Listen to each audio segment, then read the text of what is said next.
Good morning children. आज आम पढ़ा साहित्य। साहित्य कौन बहिर ना आम भाषा आम साहित्य। समस्ते निज निज बुक खोल आ बुक काढ़ी पेज नंबर 3 समस्ते ओपन कर। देख पेज नंबर 3 रे कौन दिया जायछि। पेज नंबर 3 रे केते गुडिए परिवार नाम दिया जायछि। आज कौन पढ़ा सेई परिवार नाम गुड़िक विषय रे आज आमे जानिबा। अच्छा पिला माने देखि कहलो एई परिवारटीर नाम कोन कहलो देखि। बंधाकोबी। बंधाकोबी, कखारू, कलरा, टमाटो, फूलकोबी, बैगण, मूला, भेंडी, जनी, मटर छुई, अमृतभंडा, रसुण, गाजर, आलू। जानि पारलो आउ थोर पढ़िबा।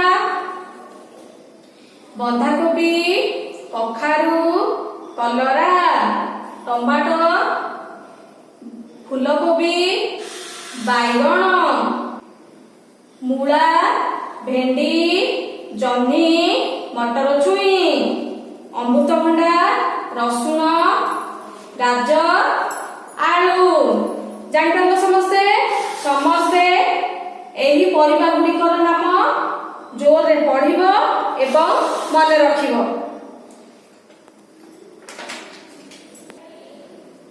अच्छा पिला माने समस्ते निज निजर बुक काढी पेज नंबर 4 बाहर कर। आमे एबे पेज नंबर 3 पढ़िले एबे 4 पढ़िबा।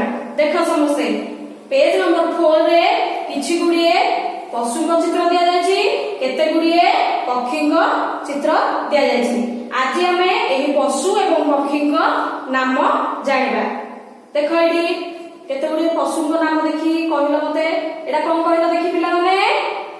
बाघ, हाथी, सिंह, गाई, छेली, घोड़ा। जानि पारलो पुणी आउथरे कहबा।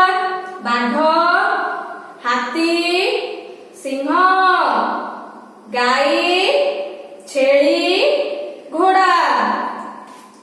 एबे देखो पक्षी गुड़िकर नाम आमे जानिबा। एई देखो कौन पक्षीटी अछि। पक्षीटी देखि कहला पक्षीटीर नाम कौन। काऊ, पारा, शुआ, पेचा, बग, मयूर, बतक। मन रहिला आउ थरे कह। काऊ, पारा, शुआ, पेचा, बग, मयूर, बतक। जानि पारलो तमे माने एई पशु और पक्षी गुड़िकर नाम को जोर जोर रे घरे पढ़िबो एवं मन रखिबो। बाय।